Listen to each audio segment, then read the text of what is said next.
Всем привет!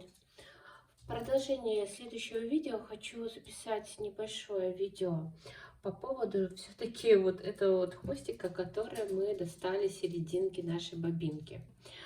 Все дело в том, что я хочу сейчас попробовать связать образцы ложным ажуром, и мне нужно еще один моточек в сложении, в одно сложение. Я могла взять как бы и бобину, но, знаете, вот как обычно нормальный любой человек, наверное, как и вы, как и я, такой думаешь, блин, у меня остается вот этот вот хвостик, давай я перемотаю все-таки с этого, чтобы он не валялся вот в таком виде. И вот я решила с этого хвостика перемотать и показать, как я вот разматываю именно вот эту часть, которую мы достали тогда с серединки бобины.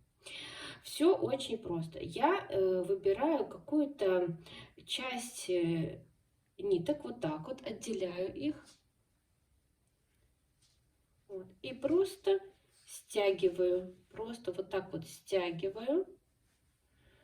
Вот, и вот она у меня ниточка вылезла. Вот у меня остался вот этот еще один хвостик. И сейчас я буду именно с этого моточка вот так мотать. Когда вот эта штука размотается, то она очень быстро дальше будет разматываться. Я вам покажу. И по поводу вот этого ложного ажура, который панчлейс называется у нас в переплетениях. Этой техникой я вязала, ну вот у меня есть два изделия, два проекта, два костюма. Я, если вам интересно, тоже покажу их, как я их вязала. Мне очень нравится. И тут все дело в том, что очень хорошо подходит вот эта пряжа, да, тонкая, с которой мы можем комбинировать сложение нитей. Очень, вот самого, вот, наверное, очень она хорошо подойдет к этому, к этой технике.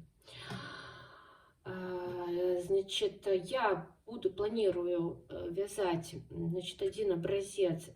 Я буду брать, значит, 2 на 1 или вот как бы 3 на 1 и 4 на 1. Ну, в общем, я потом в процессе покажу. Мы потом в конце еще свяжем вот этот вот узор. Вот смотрите, мы дошли до того места, когда ниточка будет очень хорошо перематываться. И нужно выбрать такой подходящий темп перемотки, не сильно быстрый. И потихонечку мы перематываем наш вот этот хвостик на конус, в моточек.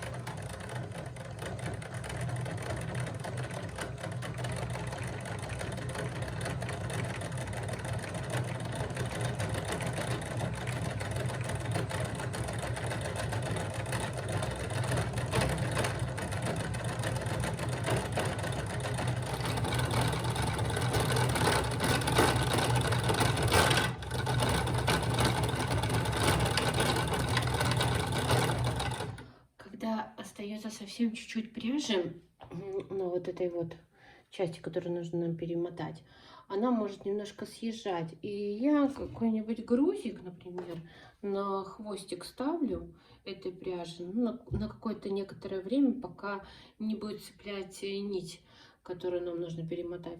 И она мне помогает как бы удерживать вот этот моток на месте.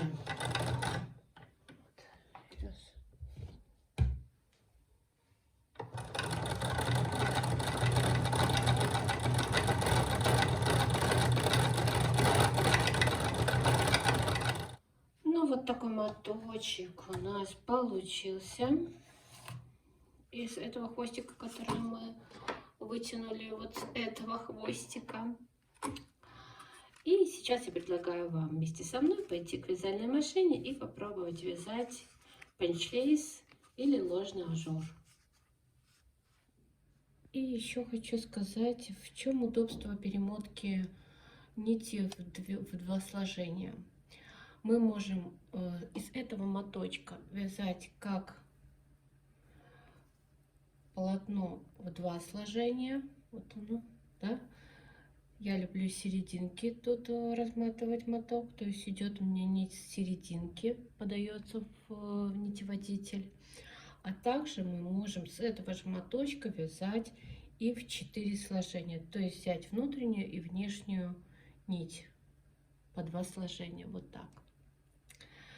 То же самое, в принципе, и вот с этим моточком, который мы перематывали в одно сложение. Эту втулку я всегда убираю.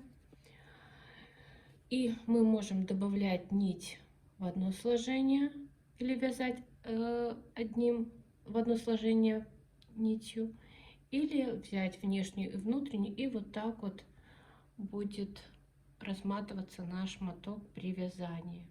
То есть это уже у нас получится в два сложения. Но это, может быть, кто не знал.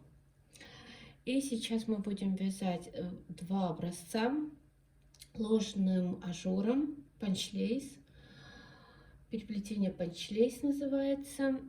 Первый способ, первый образец я буду использовать одну нить в два сложения и добавлять еще одну нить в одно сложение. То есть получается, некоторые иглы у нас будут петли провязываться тремя сложениями нити, а то, что образует рисунок сам, будет провязываться в одно сложение. Так. Сейчас я взяла моточек, тот, который я перемотала в два сложения, и добавила бобинку, чтобы мне не тратить тот моток, который я уже перематывала в одно сложение. Перехожу в свою программу, захожу в галерею, делаю фильтр по названию переплетения, выбираю панчлейс. Вот мне представляются все рисунки, которые я выбрала, но именно вот этой библиотеки. Если мы будем вот так перемещать по библиотекам, то они будут разные. Я, выбрала себе рисунок вообще вот с этой библиотеки, вот эти сердечки хочу. Нажимаю на этот рисунок, копирую в буфер обмена вот сюда, вот на кнопочку нажимаю, перехожу во вкладку рисование, и правой кнопкой мыши у меня получается, что весь рисунок размножился на все поле рабочее. Перехожу на вкладку вязания. Вот у меня уже стоит панчлейс, ажур без декоровки. И перейдем сразу на установку машины, где нам нужно просто переключить на букву L, ручкой выбора узора, на букву L поставить. Так, мы это поставим. Сейчас пока перейдем опять назад и посмотрим, с какой стороны должна быть нить. Нити заправляются обе, как при вязании однофантурного жаккарда. Так, образец я буду вязать на иглах, на количестве игл 25-0-25. И сейчас сделаем начало вязания. Начинать свое вязание я буду обычным быстрым способом.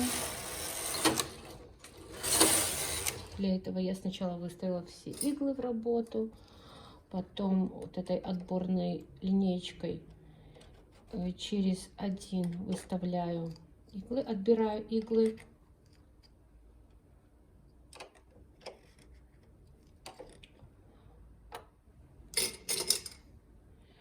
Щетки вивинга у нас должны установлены быть вниз, опущены, вот это вот, не на 0, а на вот этот вот знак бесконечности типа.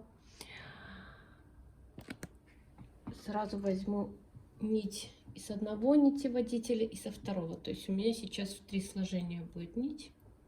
Чуть-чуть подкручу ее, чтобы она не расслоилась. Заправляю в машину.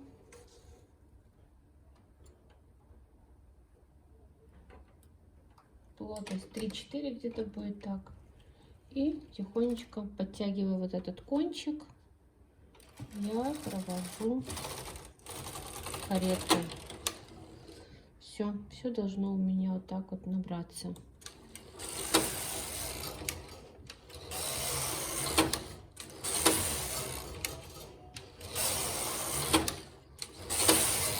Все. Значит, по нашей программе, по нашей установке у нас каретка должна оставаться с левой стороны. И сейчас я просто вот эту нить, которую она будет у нас вязать одной ниточкой, ее достану и перемещу в то окошко, где у нас будет вязаться именно эта нить. Вот так. И сейчас мы должны просто на нашей программе поставить, нажать кнопку старт. Старт. И не забыть, конечно, переставить ручку выбора узора в положение L. Все. Настройки у нас на панчлейс готовы. И мы можем вязать. Плотность у меня сейчас стоит 4.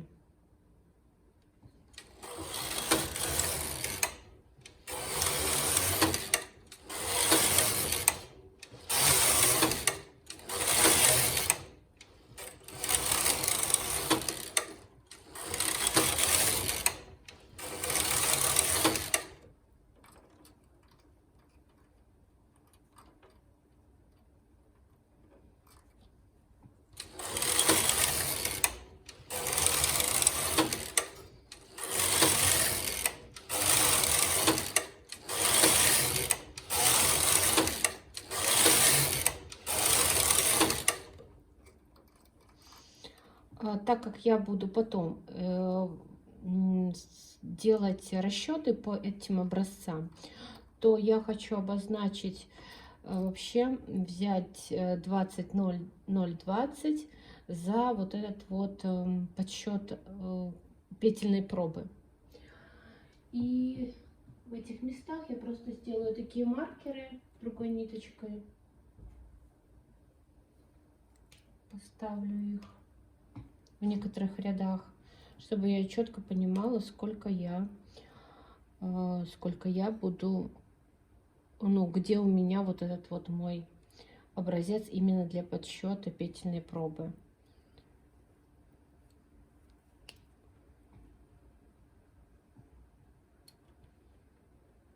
Вот, получается у нас 40 игл. Мы будем здесь уже смотреть и считать петельную пробу.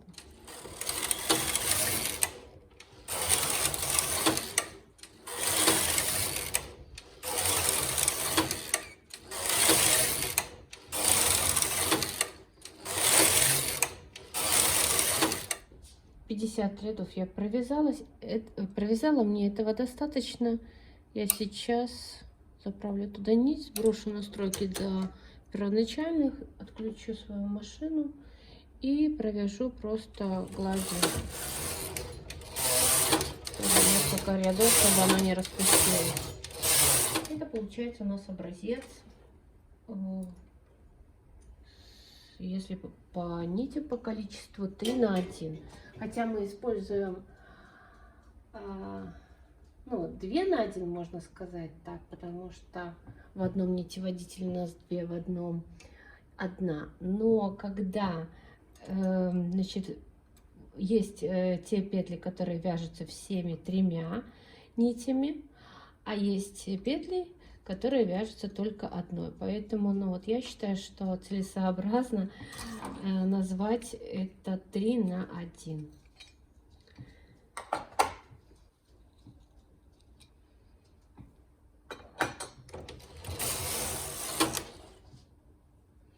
Так, ну, конечно, мы сделаем потом ВТО, и это будет более заметно все. Сейчас перейдем, вот пока вот выглядит вот так. Не сильно что-то видно здесь. Что-то просматривается, но так.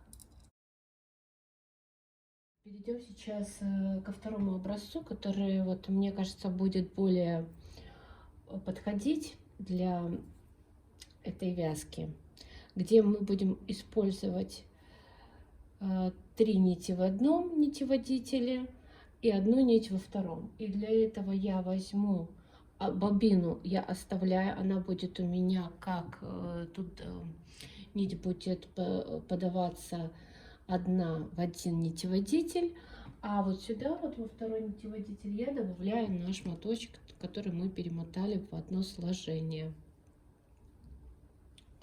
То есть добавляем к основной вот этой вот нити еще 1 нить.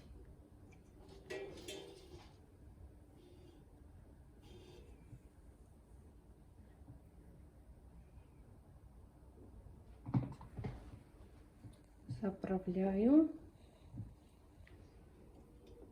Уже 3, это будет у нас 4 на 1.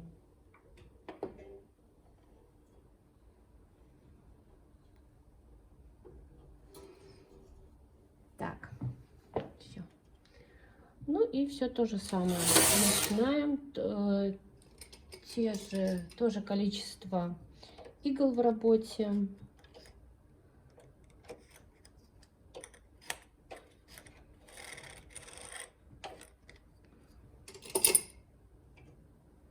Можем начать с 3 ниточек, не добавляя. Щетки вивинга опущены, кстати, их лучше потом поднимать, а я не поднимала. Но сейчас не забуду, если не забуду, то подниму. Сейчас они опущены, все провязалось. Делаем несколько рядов.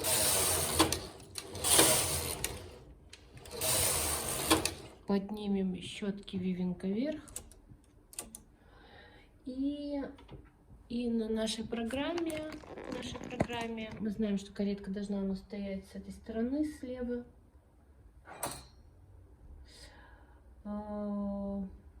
Опустим на нижний ряд опять. Положение стоп, оно вот так меняются ряды. Так, и сейчас мы должны переместить ручку выбора узора в положение L. Плотность оставляю тоже 4. Только добавить нам надо нить. Все. И что? У нас на кнопку старт. Нажимаем на кнопку старт. Ну, можно еще добавить коготки.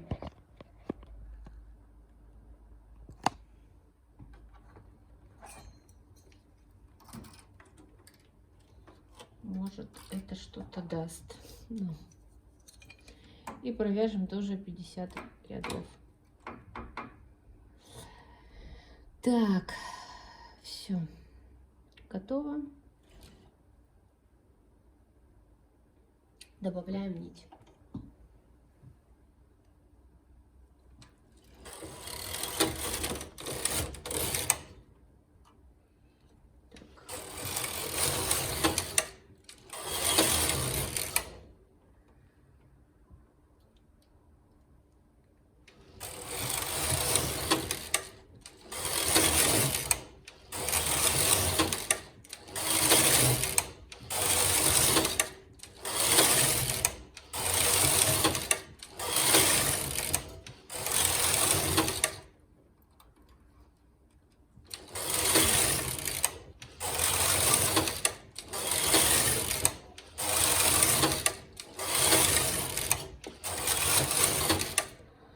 При таком количестве нитей в мотках, вот, которые мы сейчас вяжем, рисунок более отчетливо будет виден. Будет видно, где тонкая провязалась нить, где петли тонкой пряжи, а где само полотно, которое вяжет из всех нитей.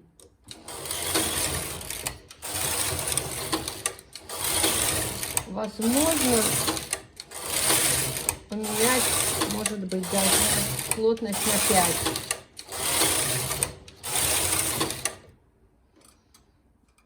И сейчас вяжу еще один образец на плотности 5. И еще хочу показать, как можно вот эти вот маркеры делать. Вот этой вот прошлой ниточкой, которую мы сделали первый маркер, мы оставляем хвостик один побольше. И просто не обрывая эту ниточку, мы заправляем за вот эту. Ой, так, где двоечка у меня? Двоечка здесь. Вот, вот так. И здесь то же самое. Вот так.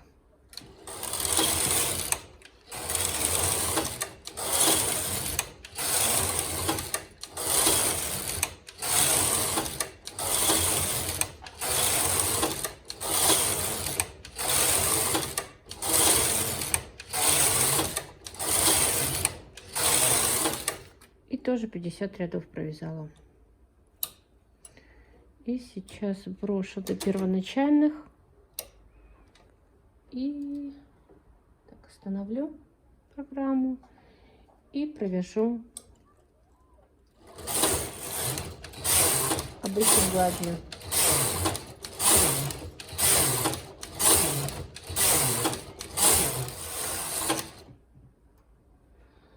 Так, ну сейчас это как бы так мало заметно, этот рисунок.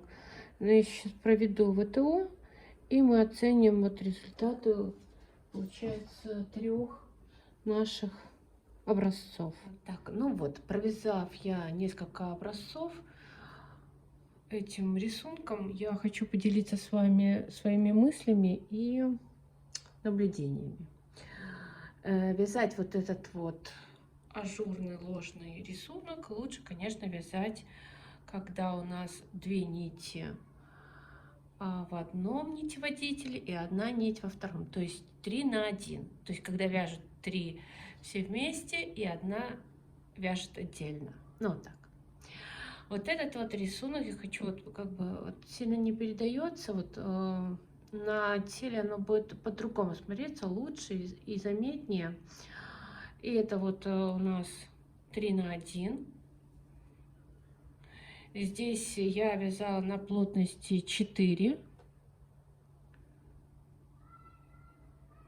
Вот так. А здесь я все-таки решила провязать еще один образец на плотности 5. И тоже заметила, что чем рыхлее, мне понравилось больше вот этот вариант. Дальше я провязала на нитях, там где в одном нитеводителе было 3, во втором 2. Вот так это смотрится. Это на плотности 4. Ой, это на плотности 4, да, 4. А это на плотности 5. Да, все правильно. Тоже неплохо, но плотноватая такая. Плотноватое получилось полотно. Мне не очень нравится. Для легкой кофточки, мне кажется, тяжеловато она. Но самое главное, что я хочу сказать. Мое наблюдение вообще. Вот этот рисунок вот не сильно, я думаю, подходит для этого ложного ажура. Он, ну, нет, есть он, прослеживается тут рисунок, но мне не хватило вот этой, знаете, больше воздушности. И я выбрала другой рисунок, и посмотрите, как красиво я провязала этот рисунок.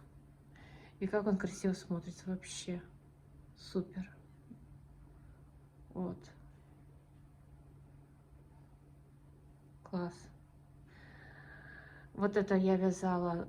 О, смотрите, как красиво, даже в просвет, да?